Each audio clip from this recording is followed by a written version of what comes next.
इल्म के मौजू पर इस तालिब इल्म ने पेश की है। इसके बाद में प्रोग्राम को आगे बढ़ाते हुए मदरसा दार कासिम की एक तालिबा सुमैया बिनते मोहम्मद अनीस, इस बच्ची को दावत देता हूँ कि वो स्टेज पर आए और कुरान करीम की फजीलत पर अपनी तकरीर पेश किए। सुमैया बिनते मोहम्मद अनीस।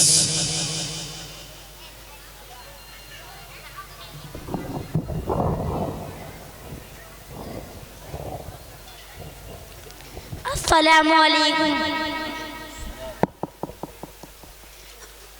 अल्हम्दुलिल्लाहि रब्बिल आलमीन वल आक़िबतु लिल मुत्तक़ीन वस्सलातु वस्सलामु अला नबिय्यिल करीम अम्मा बाद फ़अऊज़ु बिल्लाहि मिनश शैतानिर रजीम बिस्मिल्लाहिर रहमानिर रहीम।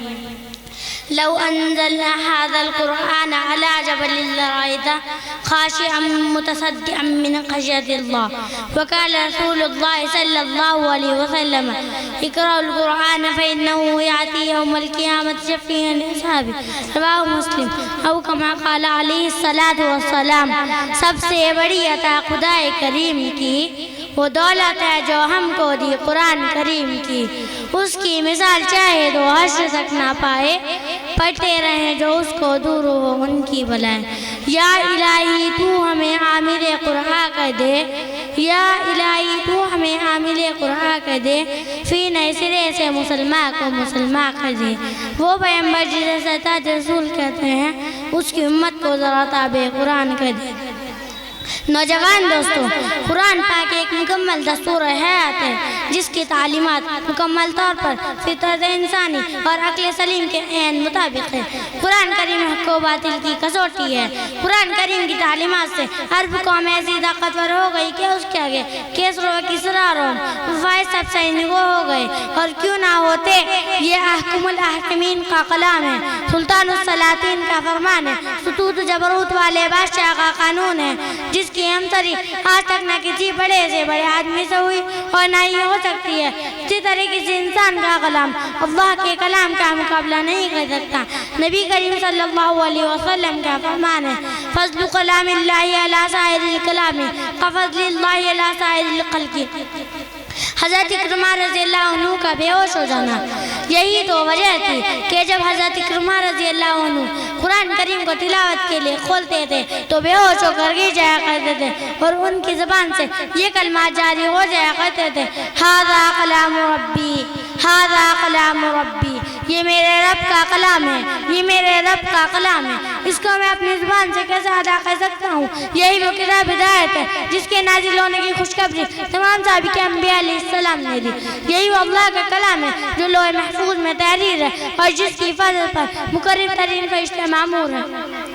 यही वो आसमानी दस्तूर हयात है जो कभी मिटाया नहीं जा सकता। यही वो कुरान है जिसके वज़न को उठाने से ज़मीनों आसमान और पहाड़ों की चट्टानों ने इनकार कर दिया।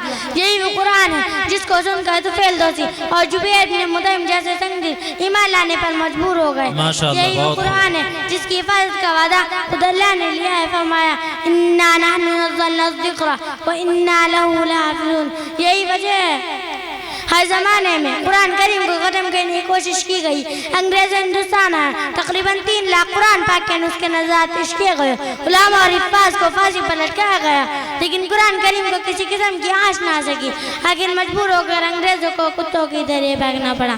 फानूस बन के जिसकी हिफाजत हवा करे वो शम्मा क्या बुझे जिसे रोशन खुदा करे। तारीफ से पाक है, शुक्र को शुबहात की उसमें गुंजाइश नहीं, खालिक़े दो जहां ने शुरू में ही फरमा दिया ज़ालिकल किताबुल ला रैब फीह। ये एक ऐसी किताब है जिसमें कोई शक व शुबा नहीं। खूब कहा है कहने वाले ने, ला रैब एक कलाम इलाही कुरान है, ला रैब एक कलाम इलाही कुरान है, इंसानों के ज़हन में खुदा की किताब है। कुरान पाक अल्लाह ताला की एक अजीम अमानत है। दोस्तों, कुरान पाक अल्लाह ताला की वो अजीम अमानत है जिसको अल्लाह ने आसमान पर पेश किया वो लर्ज़ गए, ज़मीन पर पेश किया वो काँप गई, पहाड़ों पर पेश किया जाता वो मारे खौफ व दहशत के चीखने लगते। खुद कुरान ने उसका नक्शा खींचा है, इन्ना अरज़लनल अमानत अला समावाति वल जिबाल फ़अबैन अन यहमिलनहा व अशफ़क़न मिनहा व हमलहा अल इंसान। हमने माशाअल्लाह, अल्लाह बहुत तबारक व बहुत तआला अच्छे। फरमाते हैं कि हमने उस सामान को आसमानों, जमीनों और पहाड़ों पर पेश किया, लेकिन उन्होंने उसके वजन को उठाने से इनकार कर दिया। डर गए, कांपने लगे, लेकिन इंसान ने उस सामान उठा लिया। आसमान व जमीन उसके वजन को उठाते भी कैसे? कुरान पाक के वजन को देखो। अल्लाह तबारक व तआला ने आप सल्लल्लाहु अलैहि वसल्लम के बात के मकसद को बयान करते हुए फरमाया, वयुअल्लिमुहुमुल किताब वल हिकमत, कि रसूलुल्लाह सल्लल्लाहु अलैहि वसल्लम लोगों को इल्म व हिकमत की बातें सिखाते हैं। एक नुक्ता मुफस्सिरीन हज़रात लिखते हैं कि यहाँ आयत करीमा में किताब से मुराद वो किताब है जिसकी ताज़ीम ला अदबिन वला याबिसिन इल्ला फी किताबिन मुबीन से की गई है। कोई कशवत नहीं जो उसमें ना हो। कायनात के सारे खजाने क़यामत तक के सब कुछ अल्लाह ने उसमें जमा कर दिया। गोया कि अल्लाह रब्बुल इज़्ज़त ने समुंदर को कोसे में समेट कर रख दिया। इन ज़मीनों में क्या और क्या है आसमानों में, इन ज़मीनों में क्या और क्या है आसमानों में, सब नजर आ जाएगा। देखो अगर कुरान में सब उलूम कुरान करीम के अंदर है। बुजुर्गान दीन आज का कम फाम इंसान ना जाने कहाँ कहाँ उलूम तलाश करता फिरता है। कभी स्कूल और कॉलेजों के चक्कर काटता फिरता है, कभी कंप्यूटर और इंटरनेट के जरिए से उलूम सीखना चाहता है, कभी साइंस को अपना निशाना बनाकर मंजिल मकसूद को पता करता है, कभी नावलों और अफसानों में गोता ज़हनी करके इल्म हासिल करना चाहता है। जबकि कुरान अजीम में 1400 साल क़िबला आलम को समुद्र को कोसे में बंद कर दिया था। और जरा देखो कुरान करीम कैसे तुम्हारी रहनुमाई करता है। ये ज़मीन व आसमान पर वज़न कुरान में है, मुख्तसर ये खशकोतर कुरान में है। कुरान था क़याम क़यामत रहनुमा है हमारी, तमाम कमालों की इंतहा कुरान है हमारी। माशाअल्लाह, बहुत मेरे अजीज बहुत दोस्तों, एक वक्त था जब उमर रज़ी अल्लाह अन्हु अपनी बहन और बहनोई को ईमान लाने की बादाश्त में मार रहे थे, लेकिन जब कुरान पढ़ते तो हालत बिगड़ जाती और रो रो कर यूँ कहते, ईमान लाने वालों, उमर रज़ी अल्लाह अन्हु के गले में रस्सी बांधकर मक्का की गलियों में घसीटते हुए आका के कदमों में डाल दो। हकीकत है बड़े बड़े व्यवसाय अरब कुरान सुनकर उसके हिजर बयानी सरअंगेज़ी का मुकाबला नहीं कर सके तो फेल दोषी इनके ईमान लाने का अजीब है। ये अपने कबीले का शहरदार था, शहरात का उस्ताद था, लगता रब पर पूरा अबूर रखा था। जो नहीं कुरान के चंद अल्फाज सुने फौरन नबी का दीवाना हो गया और अपने आप को हमेशा हमेशा के लिए दामन रिसालत से वाबस्ता कर दिया। हज़रत जुबैर रज़ियल्लाहु अन्हु इसी तरह का वाक़या हज़रत जुबैर रज़ियल्लाहु बिन मुतइम एक रोज़ आपकी खिदमत में हाजिर हुए। इत्तेफाक की बात है आप कुरान पढ़ रहे थे। जुबैर रज़ियल्लाहु बिन मुतइम ने कुरान सुना, उनका जिगर फटने लगा और कभी-कभारी हो गई। इस वक्त दामन रिसालत में जाकर अपना ली। गोया कि उनका दिल इस आयत के तर्जुमाने कर रहा था, लौ अंज़लना हाज़ल कुरआन अला जबलिन लरअयतहु खाशिअम मुतसद्दिअम मिन खशयतिल्लाह।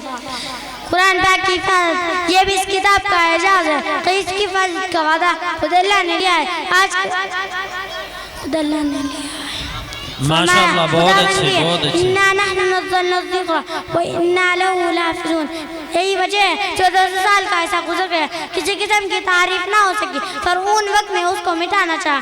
अबू जहल ने अपनी सारी जिंदगी उसमें खर्च की, यहूदियों ने अपनी मक्कानियाँ की, ईसाइयों ने अपनी तदबीरें की, तातारियों ने मुसलमानों को मत दी। हिंदुस्तान में जालिम अंग्रेजी ने कितने उलमा को शहीद किया और कितने कुरान के नुस्खे नज़ात किया।